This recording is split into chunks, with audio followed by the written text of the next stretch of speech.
जय हिंद प्यारे बच्चों, क्या हाल चाल। आशा करते हैं कि आप सब अच्छे होंगे, स्वस्थ होंगे, घर पर होंगे और अपनी पढ़ाई में लगे होंगे।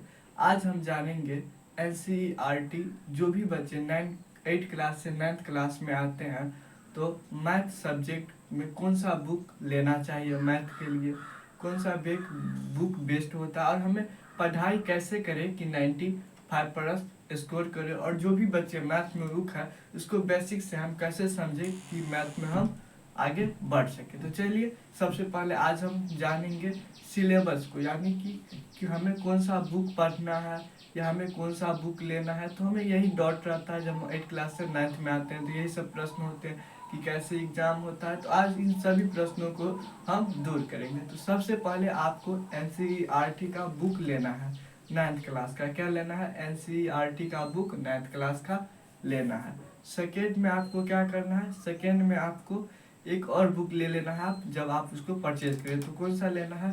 हाई स्कूल का। चलिए दिखा देते हैं। एक तो आपको एनसीईआरटी लेना है, उसकी एक्सरसाइज बनाना है, क्योंकि एनसीईआरटी में जो होते हैं वो कम प्रश्न होते हैं, जैसे एक टाइप के एक ही प्रश्न होंगे। लेकिन जब आप भारतीय भवन बुक लेते हैं, जो देख सकते हैं हाई स्कूल गणित भाग 1, तो उसमें कई एक ही प्रश्न को कई बार पूछे जाते हैं। तो चलिए हम दिखा देते हैं आपको। यह प्रश्न है, मान लीजिए इसमें आपको सब चीज दिया हुआ है, ठीक ना। ये हो गया आपका, देख रहे हैं बुक, इस पे गणेश भगवान का लोगो लगा हुआ है।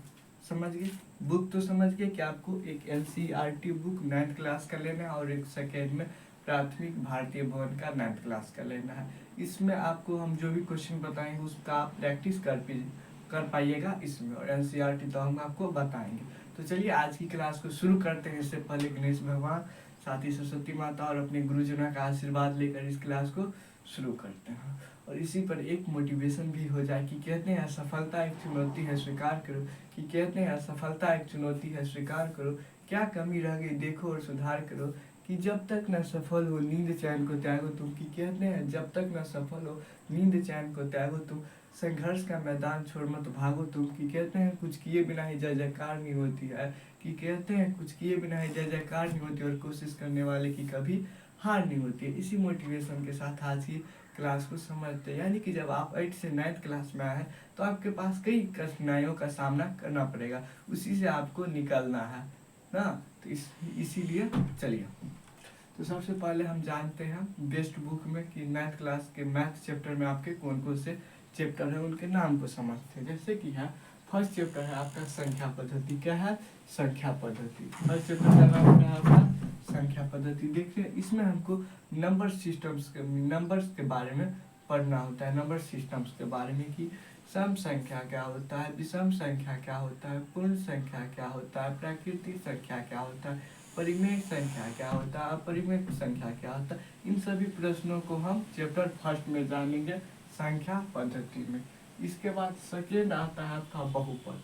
बहुपद में हम किन चीज़ों के बारे में जानते हैं? पोलिनोमियल्स के बारे में, कि इसमें कितने पावर है, कितने घात है, इन सबको हम इसमें समझते हैं, ठीक ना। क्या कितने पद है उसमें, इन सबको।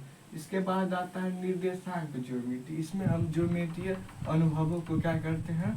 समझते हैं। क्या करते हैं? अनुभवों को हम समझते हैं। इसके बाद होता है यूक्लिड की ज्यामिति का परिचय। क्या होता है?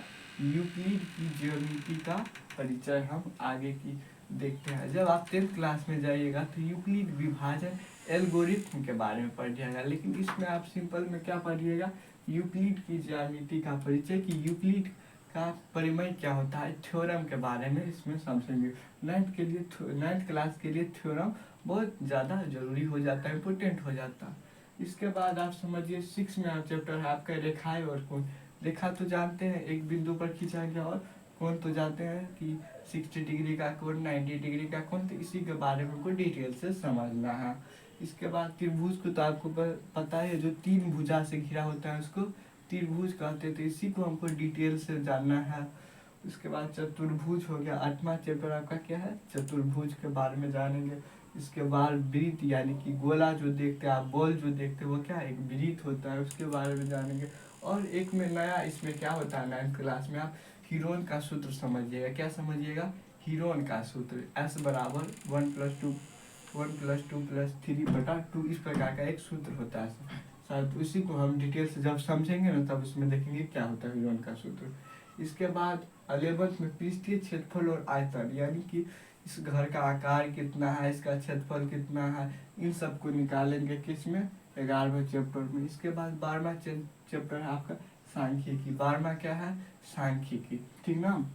इसमें हम परिशिष्ट गणित में उपात्तियां पढ़ेंगे, फिर लास्ट में कि क्या क्या थ्योरम होता है, क्या परिमेय होता है, इन सब को लास्ट में हम समझेंगे। तो ये थे आपके 12 चैप्टर। तो सबसे पहले एक बार इसको रिवाइज करते हैं। फर्स्ट चैप्टर क्या है, संख्या पद्धति। सेकेंड क्या है, बहुपद। थर्ड क्या है, निर्देशांक ज्योमेट्री।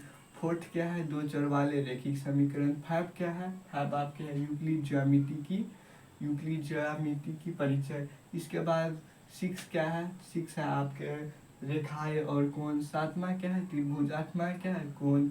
9th क्या है, वृत्त। 10वां क्या है, विलोन का सूत्र। 11 क्या है, पृष्ठीय क्षेत्रफल और आयतन। और 12 क्या है, 12 क्या है आपका सांख्यिकी। इन चीज़ों को हम डिटेल से जानेंगे। तो हम आपको बुक भी बता दिए और आपको सब चीज़ बता दिए। अब हम आपको बताते हैं कि आप कैसे पढ़े जो 95 स्कोर कर सके। इसके लिए आपको सेल्फ स्टडी करने की बहुत ज़रूरी है। सेल्फ स्टडी यानी कि हम तो आपको पॉइंट बताएंगे, लेकिन आपको भी आप अध्ययन स्वयं करना है। जैसे कि यह बुक देख रहे हैं तो फर्स्ट चैप्टर जब आप उल्टाइएगा, फर्स्ट चैप्टर है आपका क्या, फर्स्ट चैप्टर है आपका संख्या पद्धति। संख्या पद्धति में आप शुरू से पढ़िएगा कि क्या होता है। जैसे कि परिमेय संख्या यहाँ से शुरू है, तो परिमेय संख्या क्या होता है, प्राकृतिक संख्या क्या होता है, सम संख्या क्या होता है, भाज्य संख्या क्या होता है, भाज्य संख्या क्या होता है। तो इनको आप जब डिटेल से पढ़िएगा, और इसके बाद जिसमें एक्सरसाइज जो दिया हुआ रहता है क्या, उदाहरण टाइप वाला प्रश्न, तो उसको जो साधित प्रश्न होता है उसको जब आप बनाइएगा तब आपको आगे सभी मतलब जो क्वेश्चन होते हैं उसको आपको धीरे धीरे समझ में आने लगेंगे। इस प्रकार से आप अपनी 9th की तैयारी में इम्प्रूव कर सकते हैं।